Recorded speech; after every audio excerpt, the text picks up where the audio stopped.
ask you some questions, and I'm also gonna ask about your personality, which is like things about you, like your identity. So yeah, so like your race, gender, ethnicity, and all that. So okay, let's begin.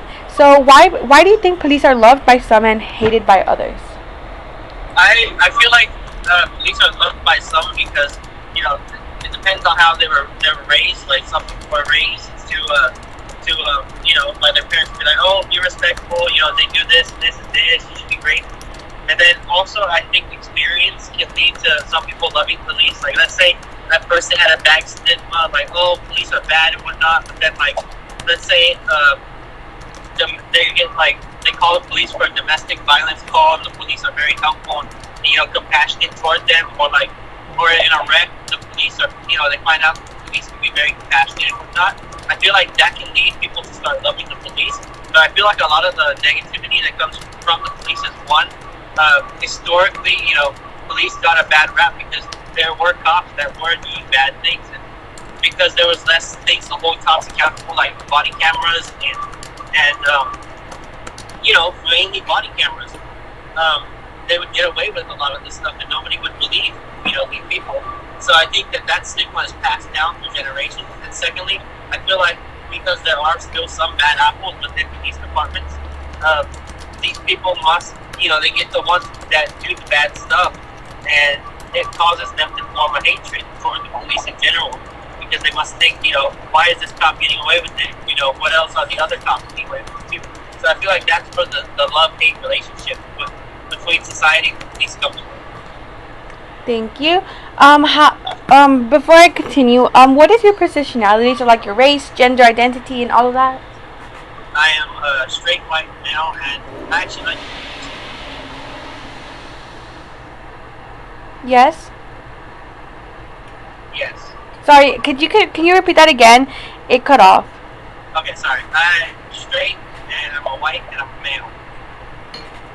Thank you. How do these disparate perspectives hurt or help some groups? Could you clarify what you mean? Like what perspective? So, like the perspectives that you mentioned, like the negative perspectives, how do you think that those perspectives, the negative ones, hurt or help some groups? Some groups? Yes, like groups of people. Well, see, so I feel like being able to share like positive experiences are able to help the groups that like are definitely scared, like they're scared to death of police, or let's say minorities. So minorities are taught that, hey, all police are bad. If you get pulled over, you're gonna get beat. You're gonna go to jail for no reason. They're gonna stop you for X, Y, and Z, even though it's nothing. And I feel like because that did used to happen a lot in the past, by other minorities, for example, if they share those positive experiences that they have from dealing with or having to run into police officers, and they're able to like spread their positivity and their experience, it kind of tears down that stigma and kind of puts more of the minority groups at ease that whenever they get pulled over, they're not going to automatically get like beat or shot or pretty much abused by police and their power that they withhold because of their badge. So I feel like being able to share positive experiences could help, but at the same time, it could hurt. It could hurt the police that they're the stigma, because if they have a bad experience, they go to these groups that are already afraid of them, then it's only going to make things worse and gonna scare more people. So it really depends on what kind of experiences are shared within community groups such as minorities. So that's what I do. Okay, what role do the police play in creating this contradictory perception? Hi guys, so I kind of touched on this earlier. So you have departments, like let's say sheriff's office or constables, or in general you have a county and a city.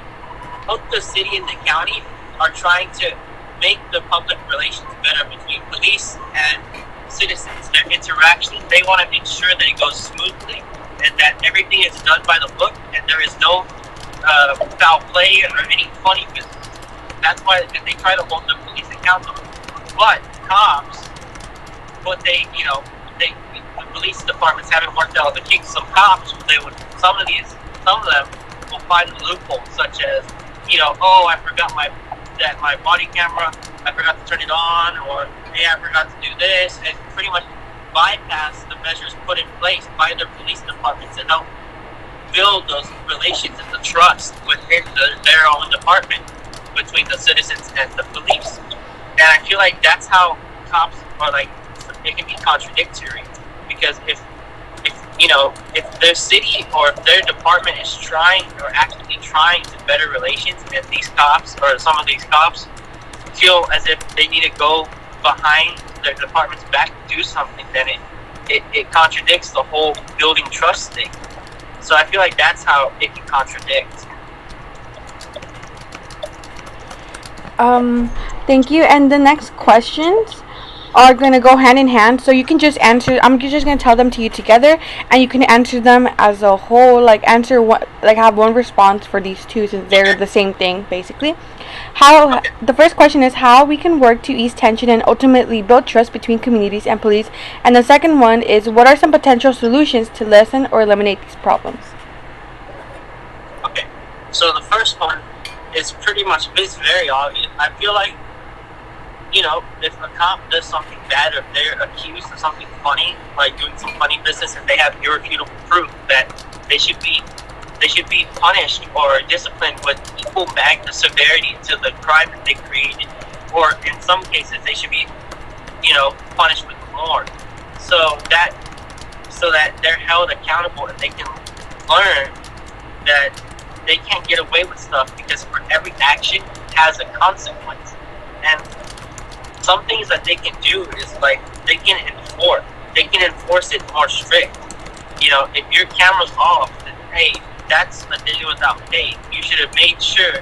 And there's not really an excuse anymore, because they have to deliberately stop the recording. Because in modern police systems, as soon as they turn their lights on, or their lights and sirens on, or open their driver door, or unholster their gun, it automatically starts recording. So if they go in there and they stop the recording, it's done by themselves deliberately. So things like that, there should be no excuse. And there should be, like, if you get caught doing that, like 5 times or 3 times even, then hey, you're fired. Or, if you do it the first time, it's a day without pay. Like, they can implement things that affect them to essentially let them know that there's consequences for their actions and that it will not be tolerated, because the one thing that they need is trust between the citizens and their officers, or else, it just leads to total chaos and anarchy and vigilantes, which they don't want, because there needs to be law and order. But you can't have law and order without trust. So that's what I believe. Thank you so much for your time. Have a wonderful day. Thank you. Thank you.